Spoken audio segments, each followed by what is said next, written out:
우리 다 같이 22절 함께 시작. 여호와께서 주시는 복은 사람을 부하게 하고 그 인심을 겸하여 주지 아니하시느니라. 아멘. 오늘 10절에서 22절까지 읽은 말씀 중에서도 저는 특별히 끝절 이 22절 말씀이 여호와께서 주시는 복은, 이 세상에는요 우리가 가지고 우리가 참 필요하다고 생각하는 것들을 얻었을 때 복이라고 생각하지만 그 복은요 여러 가지가 있습니다. 근데 여호와께서 주시는 복은 사람을 부하게 하고 근심을 겸하여 주지 아니하시느니라. 이 근심을 겸하여 주지 아니하시는 복이 여러분에게 임하기를 우리 주님 예수 그리스도 이름으로 축원합니다. 그러나 이 말씀이 참 좋다 그렇게 생각하고 살아왔습니다. 우리가 예수를 믿을 때에 착각하는 것이 있어요. 제가 지금까지 그래도 적지 않게 한 40년 신앙생활을 정리한 걸 보면은 우리 기독교는 어떻게 이걸 예수 믿는 거라고 생각하냐면 주일날 교회에 오고 그 이외에도 교회에 자주, 그러니까 교회라는 게 뭐냐면 예배당이죠. 예배당을 자주 출입하면서 무언가 여기에서 생활을 잘 해야 그게 예수 믿는 것으로 생각을 합니다. 그리고 그렇게 해야 복을 받는 거라고 그러는데 그것은 예수 믿는 것의 극히 작은 부분이어야지. 정말 예수 믿는다는 것은 뭐냐? 착하게 사는 거예요. 정말 예수 믿는 것은 뭐냐? 선하게 사는 거예요. 예수 믿는 게 뭐냐? 남에게 피해를 안 주는 거예요. 그게 예수 믿는 거예요. 그렇다면 착하게, 선하게, 남에게 피해를 주지 않는, 다 비슷비슷한 말인데 다른 종교에서도 그렇습니다. 아주 미신이라는 건 뭐냐면은 아주 윤리 도덕도 없는 아주 무당 종교는요, 남이 병들기를 위해서, 남이 객사하기를 위해서 주문을 외우고 기도를 해요. 그러나 그런 건 나쁜 것이고, 일반 고등 종교에서는요 그런 거 안 합니다. 일반 고등 종교에서는 거의가 다 착하면 복 받는다는 얘기예요. 그럼 우리 예수 믿는 사람들 착하면 복 받는다는 것은 뭐가 다르겠습니까? 분명히 달라요. 우리의 착한 거라는 것은 성경에서 나온 하나님의 뜻이고, 다른 고등 종교에서 나온 착한 거라는 것은 거기 경전에 있는 것이 착한 거야.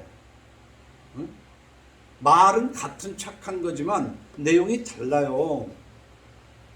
그러나 일반적으로 공통점으로 보면은 남에게 피해를 안 주고 다른 사람을 좀 돕고 이런 것들은 또 공통점이 있어요.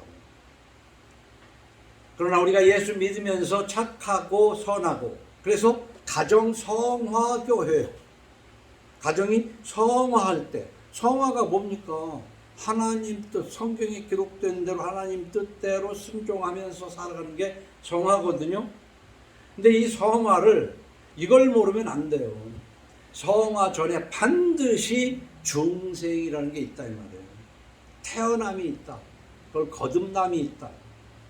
한자로 중생을 쓰지만 또 다른 말로는 한자로 신생, 새롭게 태어난다. 육체적으로 어머니와 아버지에게서 태어났지만 성장하는 가운데에 내 영혼이 새롭게 되었다. 그럼 어떻게 새롭게 되는가? 그전에는 자연 속에서 살았지만 자연이 아니라 하나님의 피조물이라는 걸 깨닫는 거예요. 그게 바로 창조주 여호와 신앙이다 이 말이에요. 하나님이 해와 달과 별을 만들고 땅에 사는 미물까지도 먹이고 입히시고 하는 섭리를 하신다는 것을 믿는 거예요. 이 창조신앙. 그런데 그 중에 나는 저 미물들과 다를 바가 없는 한 줌 흙에 불과하지만 저런 미물들이나 나보다 덩치가 큰 코끼리와 다른 것은 내 안에는 하나님의 형상이 있다는 것이죠. 내 안에 하나님의 형상이 있는 비록 한 줌 흙이지만 에덴 동산에서부터 이 사라져버린 내 형상을 예수 그리스도를 통해서 새롭게 됐다는 것이지. 더 이상 길게 설명하려면은 이게 기독교의 본질이지만 늘 반복하는 거기 때문에 창조주 여호와 우리 주 예수 그리스도를 알고 믿어서 출생한 거야. 새로운 삶으로 시작한 거란 말이에요. 새로운 삶으로 시작한 위에 착하게 살아야 된다. 선하게 살면 하나님이 복을 주신다. 그 착하다는 것이 성경에서 말하는 착함이지 내 생각이나 내 생각으로 착하면 되게 뭐냐면 우리는 예수를 믿기 전에 불교나 유교의 영향권 속에서 성장을 했기 때문에 불교나 유교의 착함이 하나님의 착함으로 혼동이 되어 있어요. 불교나 유교에서의 착함은 하나님과 원수되는 것도 있습니다. 그것이 바로 조상 제사야. 제사도 안 지나는 호의 자식이 있으면 되겠습니까? 그러나 우리는 조상은 조상이지 조상에게 제사할 이유가 없어. 그 이외에도 우리의 착함이라고 얘기한다면 10계명이 확실한 착함인 줄로 믿으시기 바랍니다. 10계명이 확실한 착함. 그래서 지난 시간에도 소개했지만 순천자존 역천자망, 하늘에 순종하면 존재 살아남고 복을 받지만 하늘을 거스리면 망한다. 예수를 믿지 않는 사람들은 하늘을 믿는다 그 얘기인데 그 하늘이 우리가 이 얘기하는 하나님으로 생각을 해도 돼요. 그러니까 불교나 유교나 이런 데서의 부처나 하나님이라는 것은 보면 인간 윤리를 말하는 거예요. 인간 사회에서 이러이러한 것이 좋은 거다. 순리대로 살면 복을 받고 순리를 거스르면 억지로 어거지로 남을 피해줘가면서 살면은 때가 되면 망한다. 이런 사상이거든요. 근데 그것이 우리의 성서로 놓고 따지면 성서를 따라 성화되면 하나님이 복을 주시고 죽어 영생을 주시고 성서를 따르지 않고 살면 땅에 있는 동안에도 하나님의 채찍을 맞고 죽어서도 영벌을 간다. 이런 전체적인 것을 좀 이해를 해야 될 줄로 압니다. 그래 오늘 10절에서부터 22절까지 읽은 것 중에 특히 한 중간쯤에 많은 11절에서 21절까지 대다수가 말에 관한, 이 입술에 관한 내용이에요. 입술. 이 입. 근데 우리는 남아 이런 중천금이라 그런 말이 있어요. 이 남자가 한마디 하는 것은 천금보다도 무겁다. 그러니까 말을 했으면 지켜라. 그런 뜻이거든요. 그래서 남아 이런 이게 그러면 여자는 뭐냐 여자. 장부 이런 대장부가 한마디 했으면은 그 천금보다 무겁게 그렇게 생각해야 된다 해서 옛날부터도 말의 중요성을 그렇게 말을 했어요. 그럼 여기에 남아, 장부 이론은 중천금 해서 남아나 장부를 떼버리고 오늘 제목을 이런 중천금 그랬습니다. 우리가 살아가는 데 있어서 예수 믿는다는 것은 어떻게 해야 되느냐? 그죠? 교회, 즉 예배당이나 뻔질나게 들락거려가면서 막 그냥 무언 교회 활동 잘하면 그게 착한 걸로 그렇게 생각하고 절에는 근처만 가도 그것은 미신이고 우상이고 그런 생각하지 마.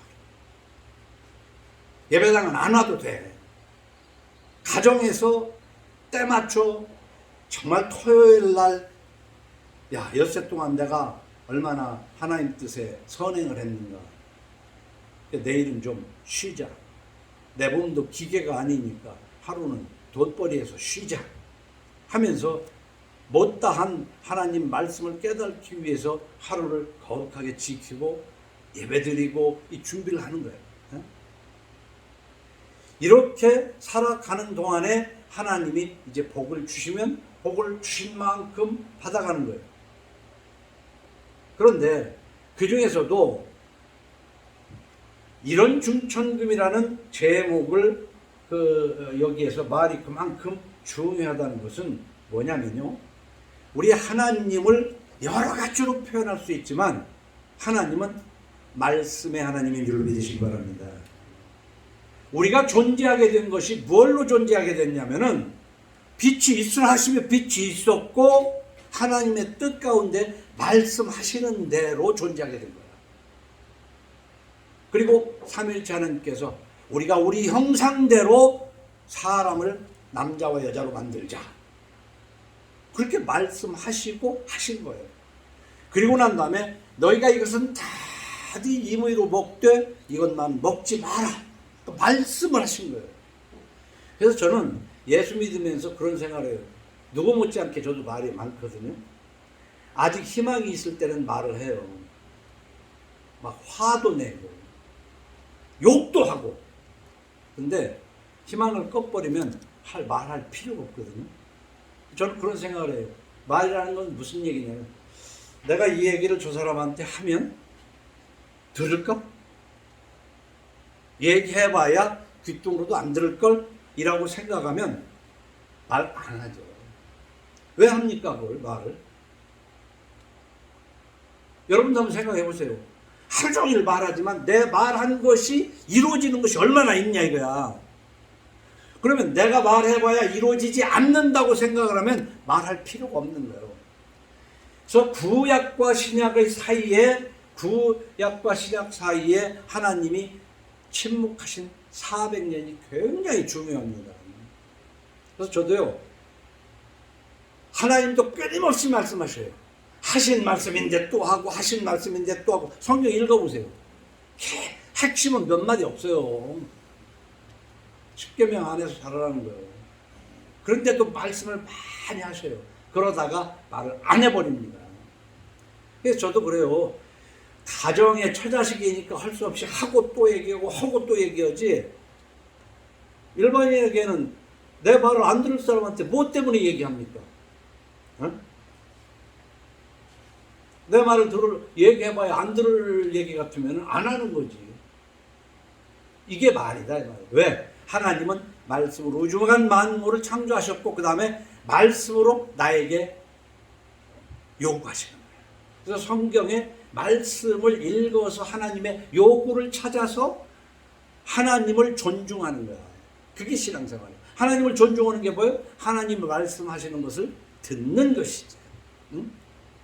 요즘 존중이라는 말 가지고 기원이하고 계속 얘기를 하고 있는데 사람들이 나 이것 좀 줘요. 야, 나는 맨날 너를 존중하고 너는 나를 존중 안 하는데 나는 너를 맨날 존중해야 되냐? 한번 생각해 보세요. 어? 하나님도 나를 존중하는 자를 내가 존중하고 그랬잖아요. 말을 안 들어주는데. 그래서 친구라는 것도 뭐냐면 말을 들어주는 사람들끼리 친구가 되는 거예요. 말을 서로 도둑질하자고 그러면 같이 도둑질을 해줘야 친구가 되는 거지. 같이 도둑질 안 하는데 어떻게 친구가 돼요? 아니 술 한잔 먹자고 만나자고 그러면 술을 같이 마시고 말을 들어줘야 친구가 되지. 그 서로 요구 조건이 맞지 않는 사람은 어떻게 친구가 됩니까? 괴롭지. 그래서 하나님은 말씀을 하시는 거라 이 말이에요. 그렇기 때문에 10계명 중에서도 한 계명이 바로 뭐냐면 말에 관한 거예요. 거짓 증언하지 말라. 말. 그리고 하나님에 대해서도 하시는 말씀이 뭐냐면 하나님을 만명되게 일컫지 말라. 하나님에 대해서 함부로 말 까불면 하나님 또 까불면 죽어. 이런 소리 하지 말라는 거야. 어? 그런데 유명한 목사가 그 짓거리를 하지 않느냐 이거예요. 이 말 굉장히 중요한 거인 인간은. 그러면 이 성경에서도 중요한데 동양권의 사상에서도 공자님이든 맹자님이든 노자님이든 순자님이든 그 석가모니인 오다마 시타타 석가든 부처님이든 다 이 말에 대해서 중요하게 생각을 하고 있다고요. 말을. 우리 말에 대해서 한번 생각을 해봐야 돼요. 응? 서로 사랑하는 관계는 말을 듣는 관계야. 존중한다는 것은 말을 들을 때 존중하는 거야, 이게.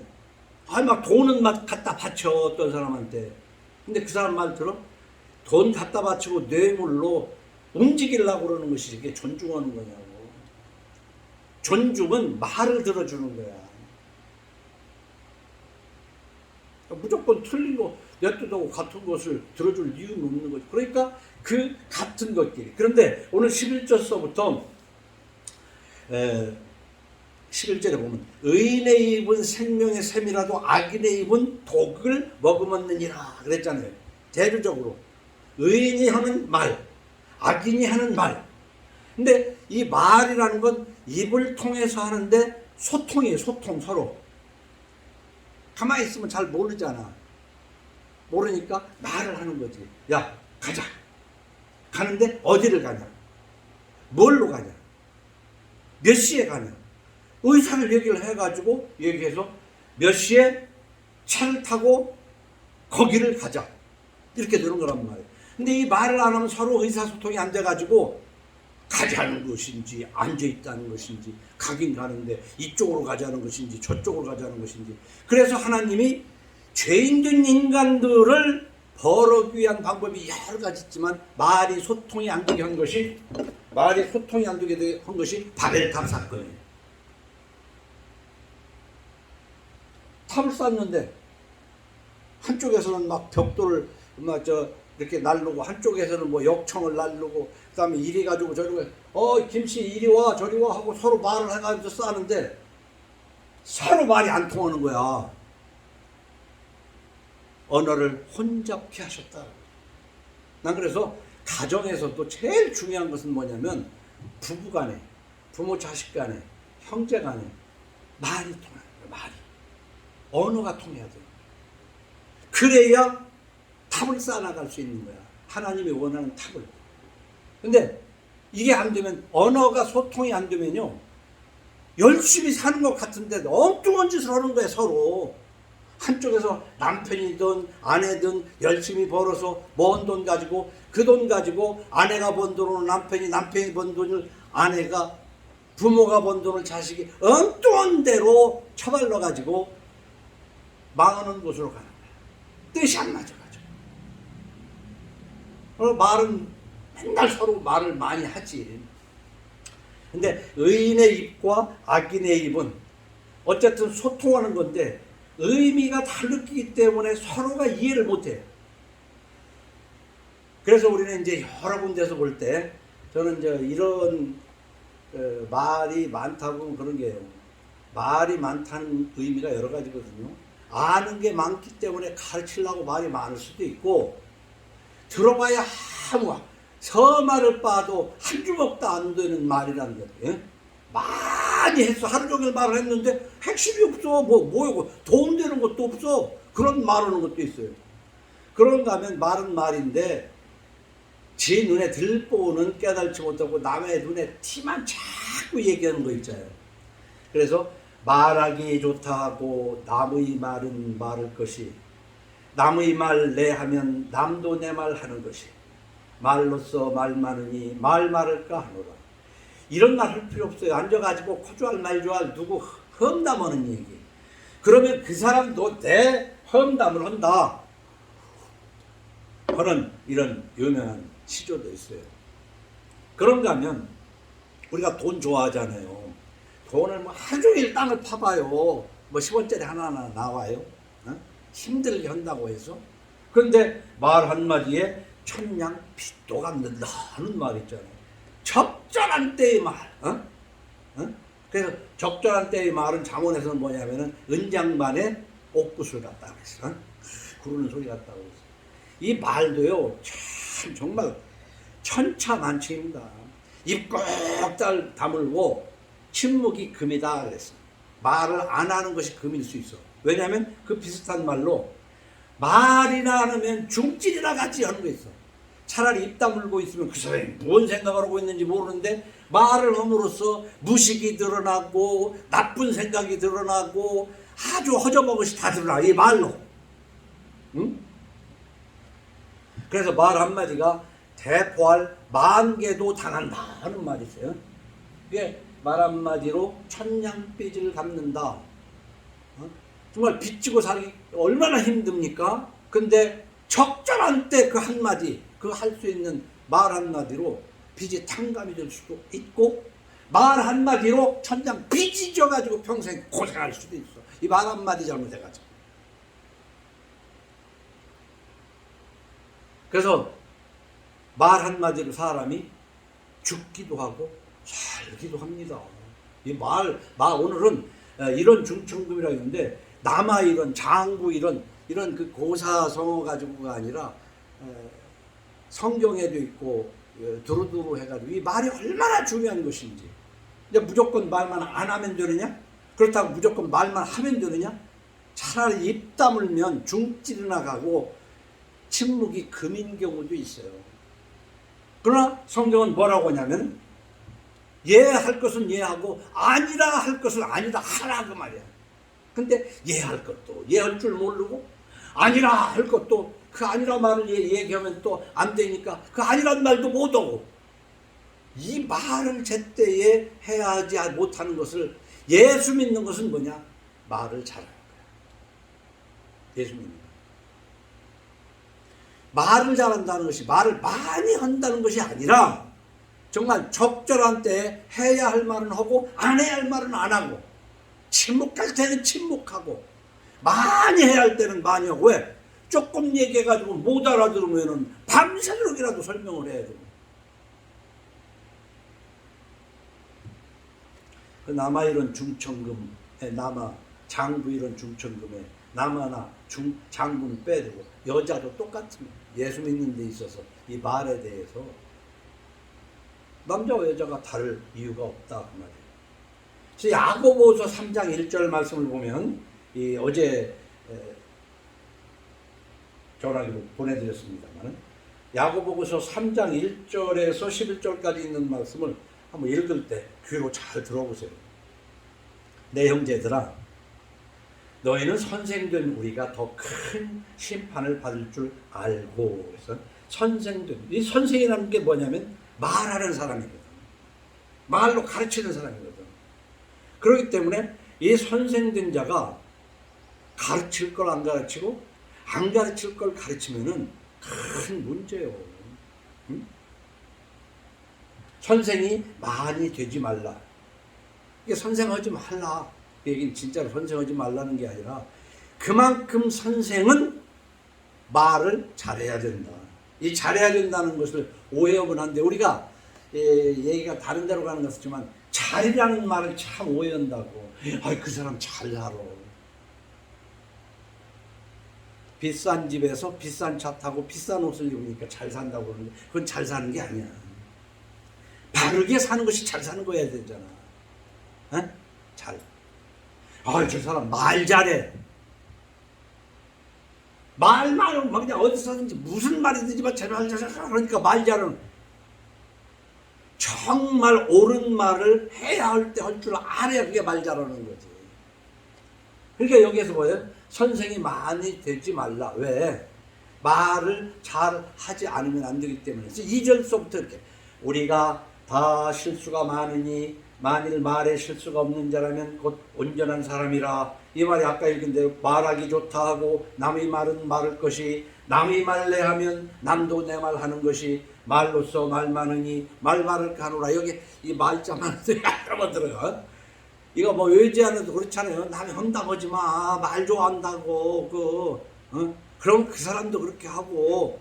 그래서 마태복음 7장에 보면 비판하지 말라, 그 얘기거든. 네 눈에 들보를 빼고 남을 비판해라, 그런 얘기. 전혀 비판하지 말라고 그렇게 해석하면 안 돼. 왜? 잘못하는 것을 잘못한다고 얘기 안 하면 그게 선생 자격이 있어요? 목사의 자격이 있냐고. 이 말에 대해서 오늘 잘 한번 생각을 해봐야 돼. 우리가 말들의 입에 재갈 물리는 것은 우리에게 순종하게 하려고 그 온몸을 제하는 것이라. 또 배를 보라. 그렇게 크고 광풍에 밀려가는 것들을 지극히 작은 키로서 사공의 뜻대로 운행하나니 이와 같이 혀도 작은 지체로 큰 것을 자랑하도다. 보라 얼마나 작은 불이 얼마나 많은 나무를 태우는가. 여기에 이렇게 논리의 진전이 있기 때문에 잘 생각해야 되는 것이 말이에요. 말을 이렇게 재갈 물리는 건 뭐냐면 말이 힘이 좋지만 그 말이 가고 싶은 데를 다리를 붙잡고 끌으려고 해봐요. 탁 차버리면 사람 그냥 골로 가요. 그러나 입에다가 쇠사슬을 매서 꽉 묶어가지고 딱 잡고 다니면 애들이 끌어도 어김없이 가거든. 배가 얼마나 큽니까? 그러나 방향은 뭐냐면 저 꽁무니 요만한 걸로 방향을 틀거든. 그래서 말재갈, 배의 키, 그 다음에 사람이 아무리 작은 사람이든 아무리 큰 사람이든 혓바닥이 새치 안팎이라고. 요만하다고. 물론 막 잡아들여서 요만한 사람도 있는지는 모르겠지만은,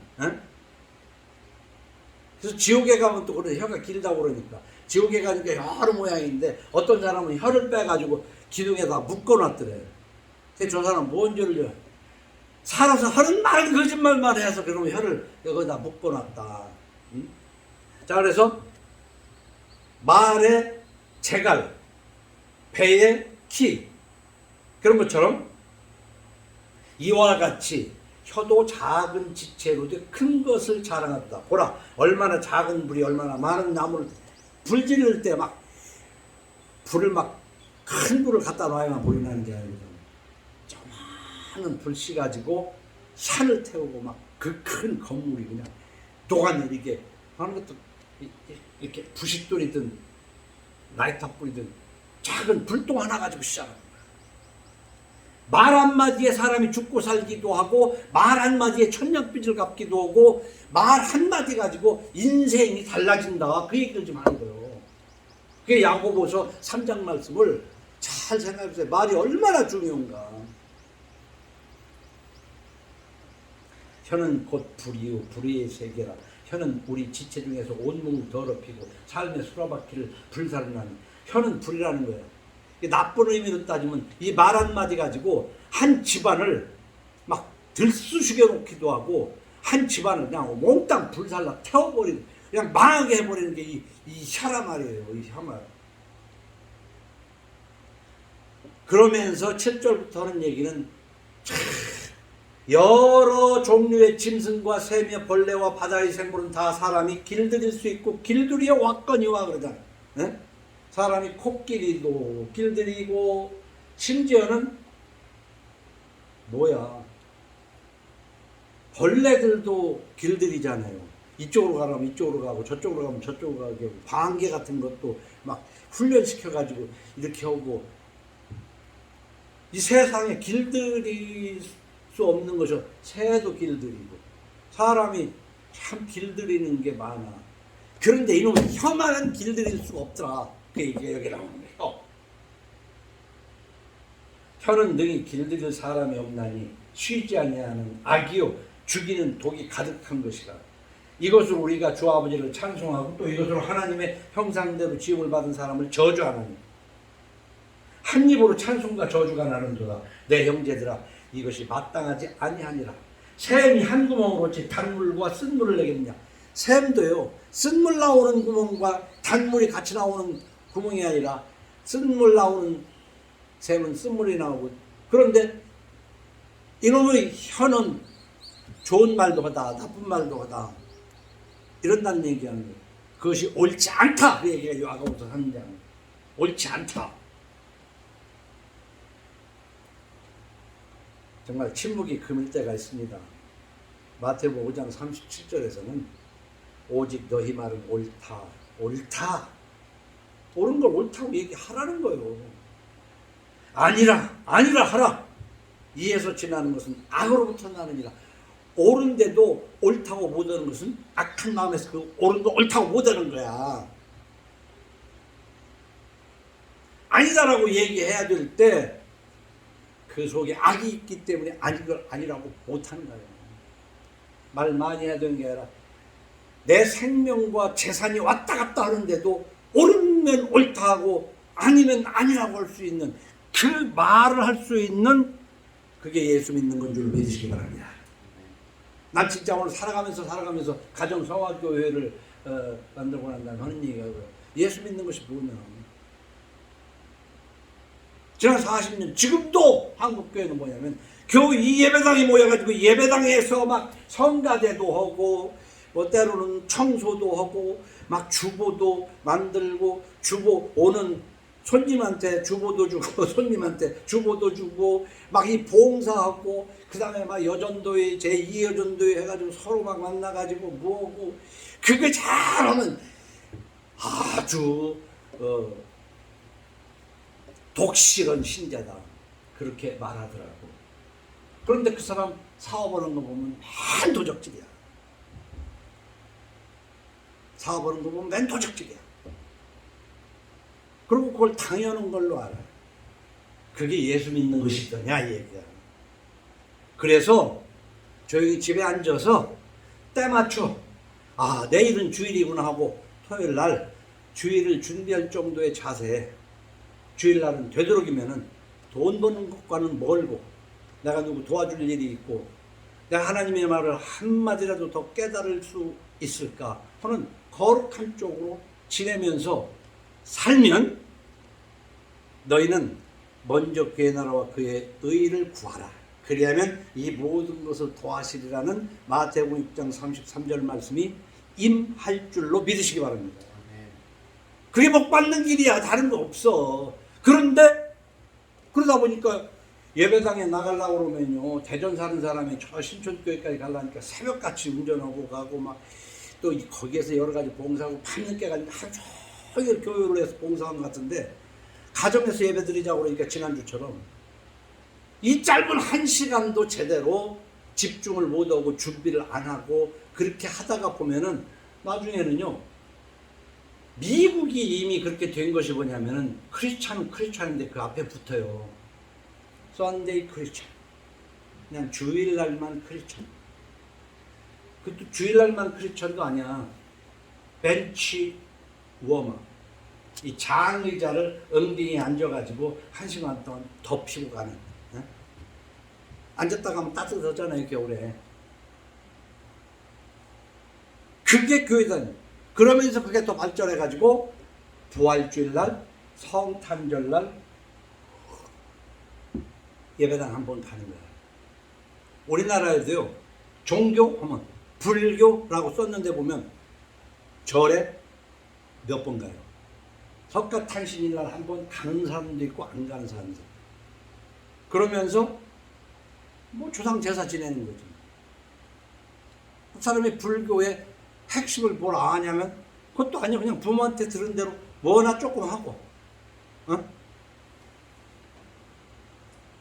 근데 비슷하게 기독교도 지금 그렇게 되어버렸어요. 무엇이 예수 믿는 것인 줄 몰라. 도무지 하나님의 기준에 착함이 없다 이거야. 하나님의 기준에 착함은 첫째는 1계명에서 4계명 하나님과의 관계를 제대로 해야 돼. 그 다음에 인간과의 관계 뭐냐면 5계명에서부터 시작해가지고 10계명까지의 인간관계를 잘해야 돼. 인간관계의 첫 단추가 부모와의 관계다. 이거 내가 만들어낸 일입니까? 그게 안 되면서 무언 인간관계를 보니까 권사, 장로 이런 한국교회 제법 오래 묻은 집안에 부모하고 관계는 별로 안 좋고 형제의 관계하고는 별로 안 좋은데 여전도의 뭔데 교회 집사님, 권사님하고는 참 친하게 잘 돌아가. 그러면서 형제하고 부모하고는 별로야 보면. 그러면서 예수 참은 독실한 신자라는 것이지. 독실한 신자. 스스로 속이지 말라는 거야 성경은. 그래서 오늘은 잠언 10장 10절에서 22절까지 중에 그 앞에 우선 이제 언어에 대해서 얘기를 하고 있지만 10절을 보면은 예수 믿는 사람 이렇게 살면 안 돼. 눈짓하는 자는 근심을 끼치고 입이 미련한 자는 멸망하느니라 그랬어. 이 눈짓하는 자가 뭐예요? 예수 믿는 사람은 악한 것을 꾀하지 않는 거다. 눈짓한다는 얘기는 뭐냐면 우리 그랬잖아요. 뭐 좀 예를 들어서 예를 들기가 뭐하네. 학교에서 수업 시간에 뒤로 나가려고 그러면은 친구한테도 이렇게 해서 눈짓을 이렇게 나가자고 그러는 거 아니야. 어? 그 수업 시간에 나가면 안 되는 건데 그 못된 짓 할 때는 눈짓을 한단 말이야. 어? 그리고 사람이 많은데 서로 모르게 하려고 살짝 눈으로 사인해가지고 싹 나와가지고 못된 짓 하는 그 얘기하는 거예요. 뭐 예수 믿는 사람은 당당하게 말로 해야 돼요. 말로.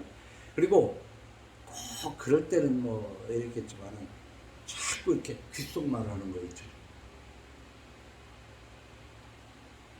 남들이 영화 보는데 극장에서 귓속말로 해야지 그 크게 떠들어서야 되겠어요. 이 상황을 잘 판단해야 되는 거야. 근데 남들 다 들어야 할 자리에 너고 나고만 알아야 되는 이 비밀이라는 거. 근데 가정에서도요. 남편은 아내한테 비밀이 있고 아내는 남편에게 비밀이 있고 부모는 자식에게 비밀이 있고 과연 이 비밀을 오른손이 한 걸 왼손이 하지 말라는 것은 좋은 일을 하고 네가 자랑하지 말고 남이 칭찬할 때까지 좀 기다려라. 이런 뜻에서 숨겨라는 것 이외에는 감추고 숨긴 것이 드러나고 나타나지 않을 것이 없느니라 그랬거든. 그렇기 때문에 비밀이 있어서는 안 되고 이 눈짓하는 건 예수 잘못 믿는 거야. 그래서 눈짓하지 말고 할 말 있으면 남들도 알아듣게. 이거 오해하면 안 된다고. 떠들고 얘기하라는 게 아니라 조용히 얘기를 해야 되지만 이 뭔가 모의를 하기 위해서 귓속말을 하고 눈짓하고 발짓하고 하는 것은 안 된다. 말로 해. 말. 빛이 있으라 하시면 하나님이 귓구멍에다 대고 빛이 있으라 이렇게 안 하거든. 할 말은 당당하게 하라. 근데 눈짓하고 손짓하고 발짓하고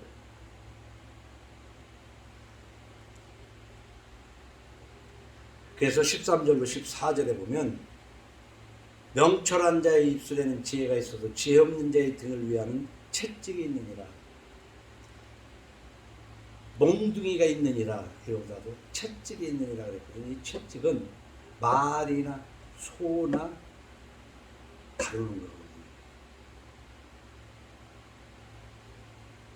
사람은 회초리로 다스리는 거예요. 회초리.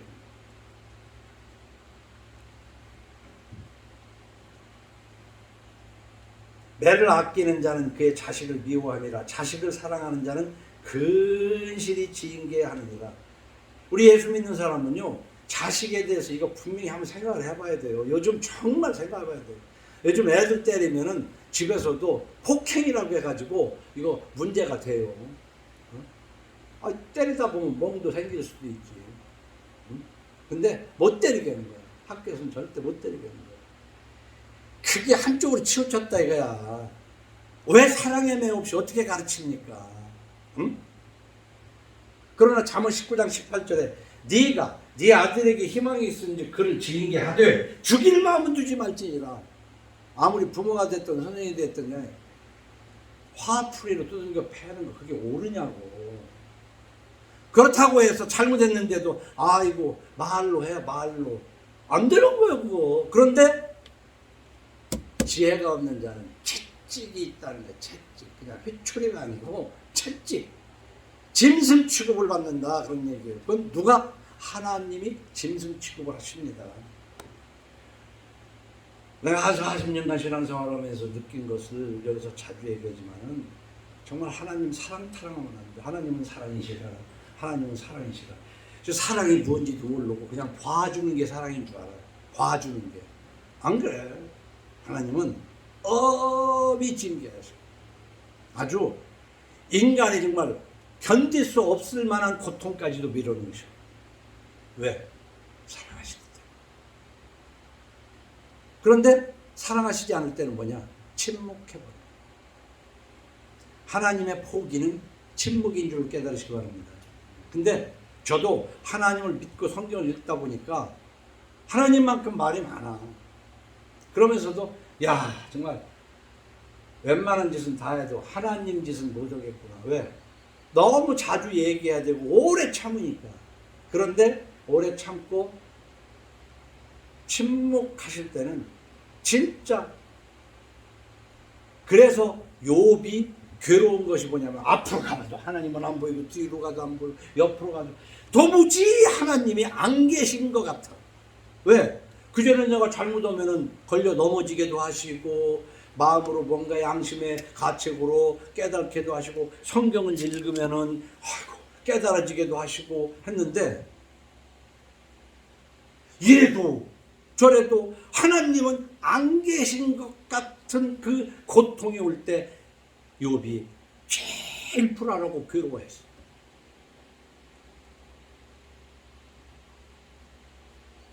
그래서 이 얘기를 언젠가도 한번 한 기억이 있는데, 애들이라는 게 말이에요, 옆에서 전쟁이 났어도 자다가 옆에 엄마가 있으면 눈도 엄마가 있으면 실컷 웃고 평안한 거예요. 근데 전쟁이 난 것도 아니고 불이 난 것도 아닌데도 자다가 눈 떠봤는데 엄마가 없어. 이쪽을 봐도 없고 저쪽을 봐도 없고, 일어나서 기어가 보니까 거기도 없고, 이럴 때 이제 막 그 애는 무섭고 두려운 마음에. 근데 그것이 애만 그런 게 아니에요. 하나님을 철저히 믿는 사람은 욥처럼 앞에 가도 안 보이시고 뒤에 가도 안 보이고, 기도를 해도 기도도 안 되고 성경을 읽어도 자갈에 맹물 싸는 것 같이 감흥이 없고, 뭘 잘못해도 하나님이 그냥 뭐 건드시는 것도 없고, 이럴 때 하나님을 진짜 믿은 사람은 두려워. 적막한 것이, 고요한 것이 참 좋을 때도 있어요. 응? 피곤한 몸을 가지고 저 산장에 있는 호텔 같은 데 가서 아침에 자고 일어나니까 아무 소리 안 들리고 좋을 때, 진짜 그때 힐링이라는 말 쓸 수 있어. 몸이 힐링이 되는 것 같고 참 조용한 거예요. 그래서 고요한 것이 정말 행복하고 좋은 것일 수 있지만 그 고요가 엄청난 고통일 수도 있다.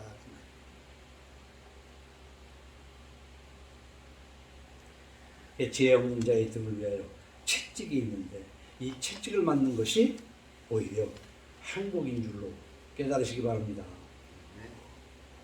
그러면서 역시 15절로 16절에 돈에 대해서도, 성경은 돈에 대해서 엄청나게 얘기를 해요. 15절로 16절을 봐요. 부자의 재물은 그의 견고한 성이요 가난한 자의 궁핍은 그의 멸망이니라. 이거 한편으로 알아들으면 안 됩니다. 부자의 재물은 그의 견고한 성이요. 하나님 말씀 안에서 살 때 돈 있으면요 힘이야. 여러분 분명히 얘기지만 돈은요 제2의 생명이라고 해도 과언이 아니야. 왜? 아무리 하나님 믿는 사람이라도 먹을 거 없으면 죽어. 그러니까 아구리 기도하기를, 주여 나로 너무 가난해서 도둑질하지 않게 하시고, 너무 많아서 하나님이 어디 있느냐 하지도 않게 하소서라는 기도를 하게 되는 거 아니에요? 근데 15절에 보면 부자의 재물은 그의 견고한 성이요. 돈이 이만하면 됐다 하고 흡족하면요 그 견고한 성이요. 누가 까불어? 내가 이 돈 가지고 해결하면 되는데. 그러나 돈이 없으면은 참 힘들어. 돈은 이렇게 하나님도 인정하는 거예요. 근데 이게 한쪽 면을 얘기하는 겁니다. 여러분, 권사님들 몇 분 안 계시지만은 식당에서 밥 먹을 때 액자에 대해서도 여러 번 얘기했잖아요. 잠언 14장 24절. 이 말씀을 난 성경 읽고 벌써 한 40년 전에 젊은 시절에 돈이라는 것을 깨달은 거예요. 왜? 그 어린 나이에 이상하게 어떻게 해서 집장사에서 돈 조금 이렇게 만져가지고 마음에 건방진 마음이 생겼을 때 그냥 부동산이 침체해가지고 어려워서 고통을 받고 난 다음에 하나님을 만났다고 그랬잖아요. 그렇기 때문에 내가 벌려면 얼마든지 벌 수 있다고 생각하는 그것이 얼마나 어리석은 것인가. 하나님이 허락하지 않으면 돈 버는 데서도 손가락 하나 깠다 할 수 없는 거예요. 10원 한 장 하나님이 허락하지 않으면 못 버는 거예요. 그렇기 때문에 지혜로운 자의 재물은 그의 멸류관이요 미련한 자의 소유는 다만 미련한 것이니라. 내 잠언 읽으면서 이 말씀에 내가 시체말로 얘기하면 뻑 갔어. 맞아. 돈은 하나님을 믿는 그 가운데에 돈은 멸류관이야. 근데 미련한 자들 때는 미련은 그거요. 그 돈 미련은 그 이상도 그 이하도 아니야. 응? 이런 것들이 깨달아졌으면 좋겠어. 그렇기 때문에 재물을 갖되 22절에 여호와께서 주시는 복은 사람을 부하게 하고 근심을 겸하여 주지 않거든요. 그렇기 때문에 그저 10억, 100억, 1억 얼마만 생겼으면 귀신이 주더라도 100억만 있으면 좋겠다 하는 것이 장로님, 권사님, 목사들 생각이에요. 그러나 나는 이렇게 권하고 싶어요.